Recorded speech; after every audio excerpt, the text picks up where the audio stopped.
J'ai une révélation à vous faire. Le problème de la santé mentale des jeunes, c'est pas TikTok. Le problème des jeunes, c'est vous. Au début, vous nous disiez que le problème des jeunes, c'était la télévision et Club Dorothée. On nous a ensuite dit que le problème des jeunes, c'était les jeux vidéo et GTA 5. Et maintenant, on nous dit que le problème, c'est les réseaux sociaux, c'est TikTok. Vous passez votre temps à trouver des excuses pour ne pas admettre que le problème de la santé mentale des jeunes, c'est vous. C'est vos politiques contre les jeunes. La France de Macron, c'est la dépression des jeunes qui a été multipliée par 2 depuis son élection. Les hospitalisations pour tentatives c'est plus 76% pour les 20-24 ans, plus 118% pour les 10-14 ans. Un jeune sur 3 qui présente un risque de troubles anxio-dépressifs. Mais vous arrivez quand même à nous dire que ce n'est pas de votre faute. Le problème, c'est que les faits sont accablants. Depuis 2010, la courbe de la santé mentale chez les jeunes, elle est comme ça. Elle ne fait que monter. Donc, vous ne pouvez pas nous dire que c'est le Covid. Et quand vous regardez cette donnée en fonction de l'âge des jeunes, c'est pareil. Plus les jeunes grandissent, plus ils sont affectés par des troubles de la santé mentale. Le moment où les adolescents sont le plus affectés, le moment où les numéros verts sur la santé mentale des jeunes sont les plus surchargés, c'est le moment de Parcoursup. Et ça, le ministère de l'Éducation nationale le sait très bien. C'est même pire que ça, il le cache. J'ai auditionné des scientifiques qui ont été missionnés par l'Éducation nationale pour étudier la santé mentale des jeunes. Il leur a été interdit de parler de Parcoursup dans leur enquête. Le ministère a censuré un rapport scientifique qui devait interroger les jeunes sur Parcoursup. Mais les faits sont là. Parce que quand on interroge les adolescents sur ce qui les angoisse,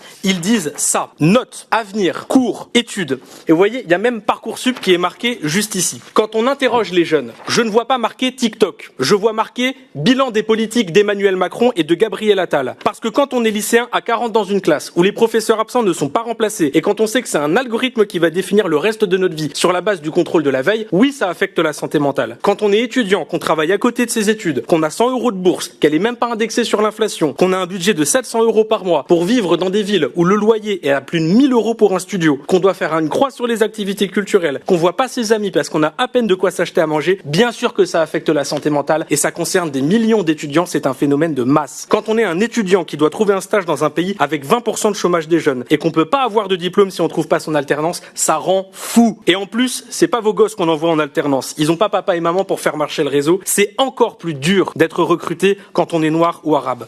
Et même quand on est une femme voilée. Voici ce qui tourne dans les groupes de promo. Une liste d'entreprises qui acceptent les femmes voilées au travail. Voilà jusqu'où mène le racisme et l'islamophobie dans notre pays. Quand on parle de détresse psychologique chez les jeunes, c'est ça qui ressort. C'est l'incertitude. C'est le sentiment de ne pas pouvoir se projeter. C'est se demander à quelle sauce on va être mangé. Comment voulez-vous que ces jeunes puissent se sentir bien dans une société qui ne veut pas d'eux? Et ne me dites pas que c'était la même chose il y a 50 ans. Le prix du logement n'était pas le même. Le chômage n'était pas le même. La croissance économique n'était pas la même. Le pouvoir d'achat n'était pas le même. La pression à l'orientation et au recrutement n'était pas le même. Il y a 50 ans, on pouvait se dire que demain ça irait mieux. Aujourd'hui, quand on réfléchit à la France dans 50 ans, on pense à la crise économique, au réchauffement climatique et à la guerre. Le problème de la santé mentale des jeunes, c'est pas TikTok, c'est